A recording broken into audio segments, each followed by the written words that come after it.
we were, Shirley and I did mission work, just went from village to village, more faith probably than we have today, I think, because to do that, you just went to a village, you got somewhere to stay, and quite often you found Christians who wanted you to stay with them.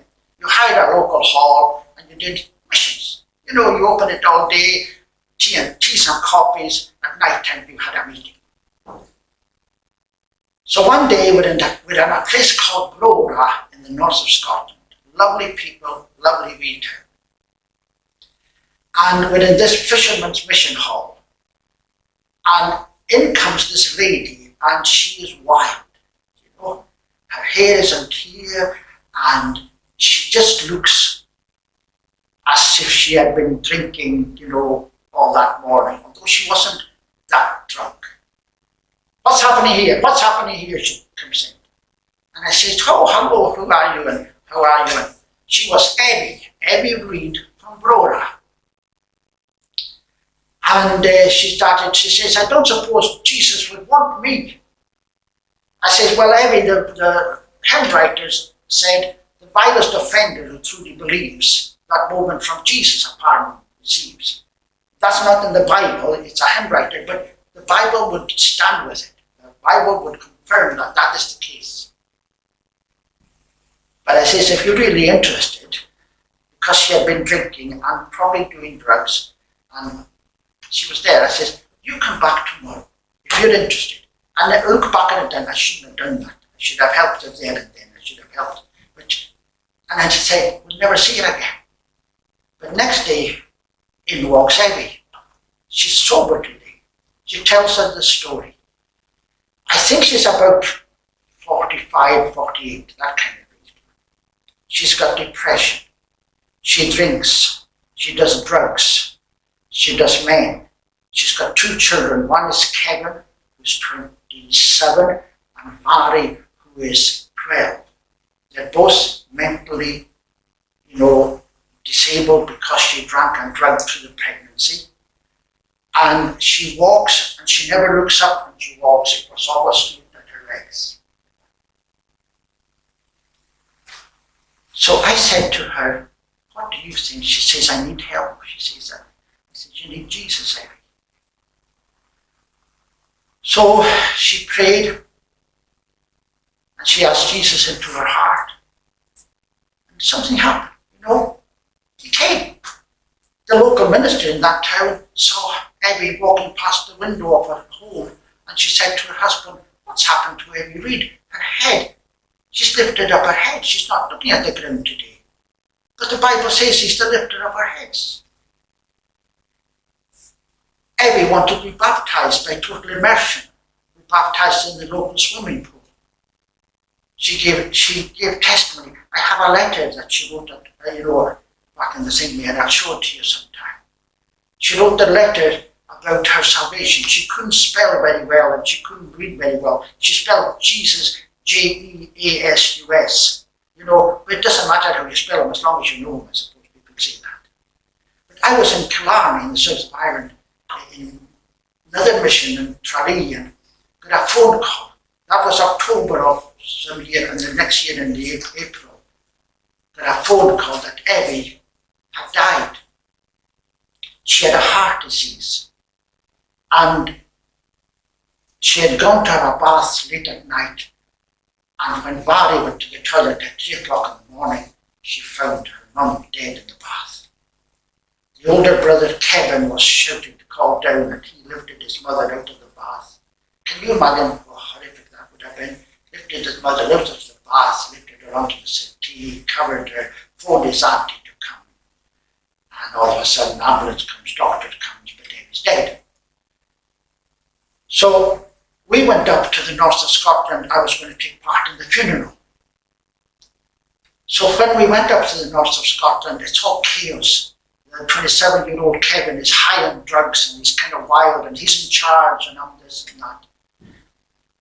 And anyway, the next day is the day of the funeral. So we went to the funeral and Vary's auntie, which is Abby's sister, said, I don't know what's going to happen to Vary because her father's going to come to the funeral and he's demanding that he takes her but he's a drunkard and an alcoholic, and if I let Vary go with him, Vary will be an alcoholic by the time she's 14.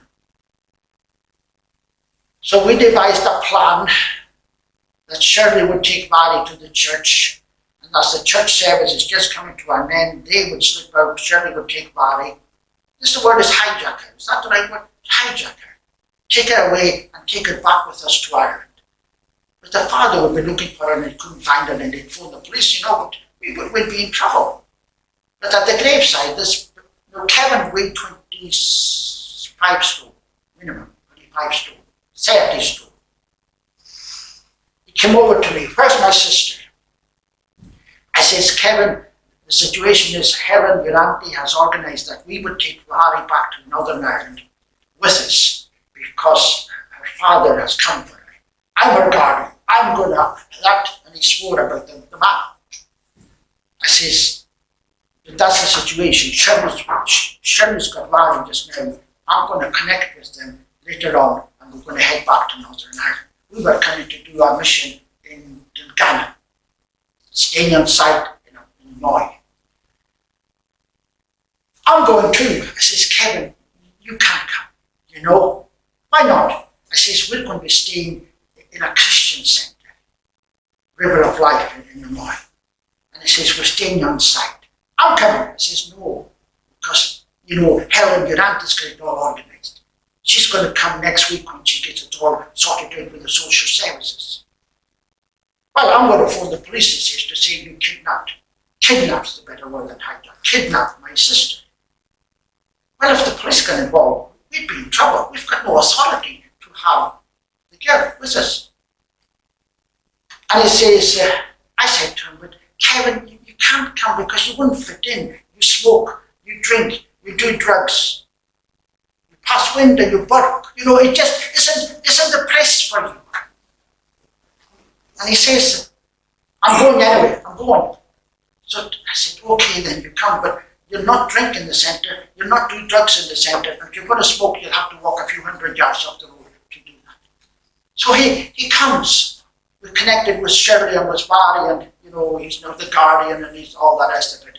And he comes to this centre and they gave him a room where he could sleep. But he doesn't wash himself very well either, so he's difficult to have around.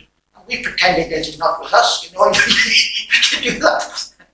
And first night, I'm preaching, and he's down there, and I'm watching him, and heads down, and all the rest of it. So I made the altar call. If you're here tonight and you're not saved, if you're here tonight and you want to get right with Jesus, tonight's the night you'll do it. Then somebody came up and said, your big friend from Scotland's crying down there. So I thought, after a couple of days off the drugs, he realised his mother was dead. He had drugged his way through. So I went down and I says, Kevin, have you realised your mother's dead? Of course I have, he says. Of course, he was critical. Of course I have. I says, what are you crying for? I'm going to go up there, he says. I want to give my life to God. I says, Kevin, this guy never went to church. Funerals maybe. Probably went for his own baptism when he was a wee child. That kind of thing. I says, Kevin, tomorrow you and I sit down with the Bible. I'll explain it to you, and then you can put your trust in Christ. No, he says, you said tonight, you said come up to the front. But I did. So he comes up to the front. And he prays the sinner's prayer. And he's there. There's a lady called Doreen Greenaway, whose husband's the pastor of that. And I'm thinking, God, this is so stupid. There's no way he's going to get saved because he doesn't know anything about the Bible. He doesn't know repentance. He doesn't know grace. He doesn't know anything. And he prays the sinner prayer, dear Lord Jesus, I am a sinner. I believe you died for sinners. You must have died for me. Come into my heart. He prayed that.